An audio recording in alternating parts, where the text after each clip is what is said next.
Starting directly after the end of Shadow of Mordor, we find Talion and Celebrimbor inside Mount Doom to continue their dumbest idea ever, to create a new ring of power that they will use to defeat Sauron, because nothing ever goes wrong when you create a ring of power. Well, 5 seconds after they're done forging the new ring, something goes wrong. Celebrimbor is magically swept away by some ethereal force, and Talion nearly dies without Celebrimbor giving him his life force. Talion puts on the new ring and sets out to find his partner in crime.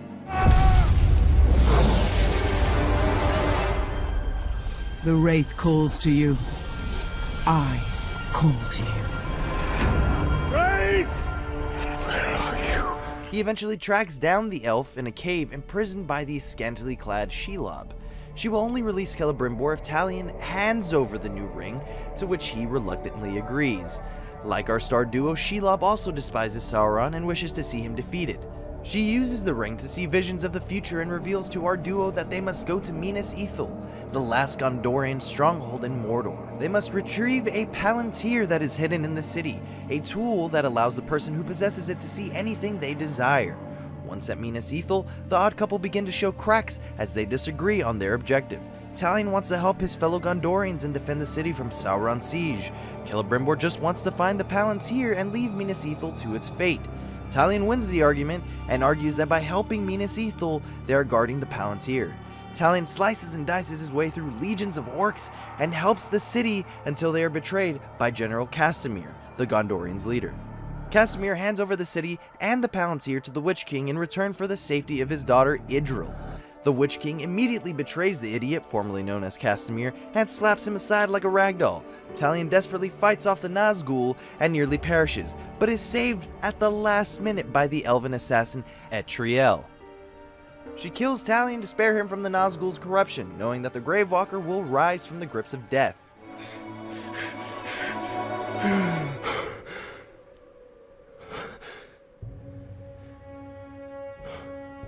So it is true.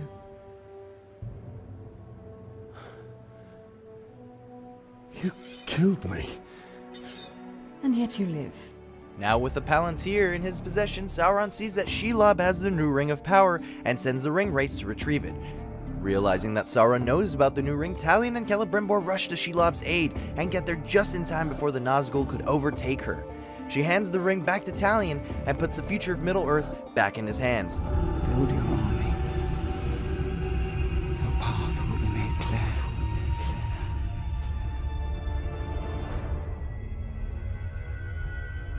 Back in full force, Talion begins to build his army by dominating orcs with the power of the new ring.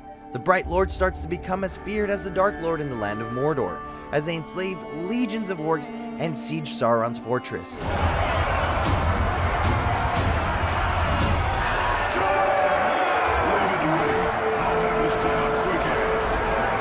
Once the duo are strong enough, they begin to hunt the Nazgul and eventually encounter Isildur, the legendary king who cut Sauron's hand off and took the One Ring as his own.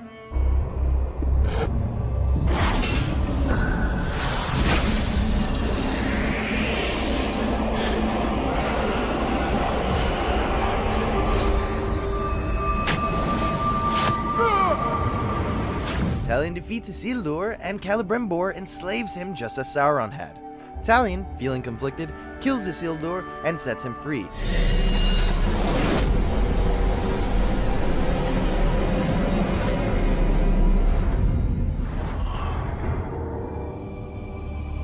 I cannot allow this. Isildur, I release you!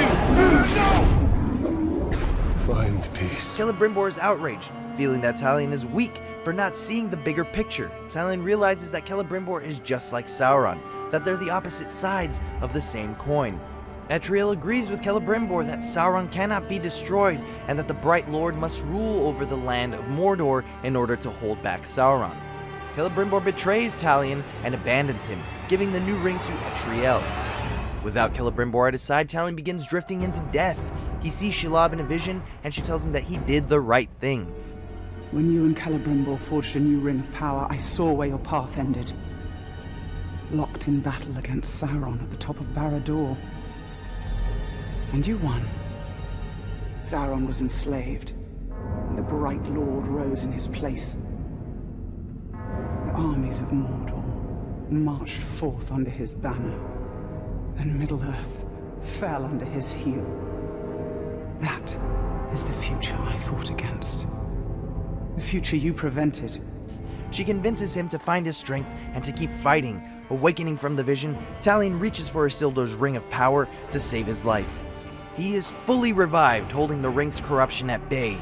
He assaults Minas Morgul and defeats the Witch King, regaining control of the Palantir. He uses the Palantir and watches as Etriel and Celebrimbor confront Sauron at the top of his tower. Sauron cuts Etriel's ring finger and uses the opportunity to merge himself with Celebrimbor.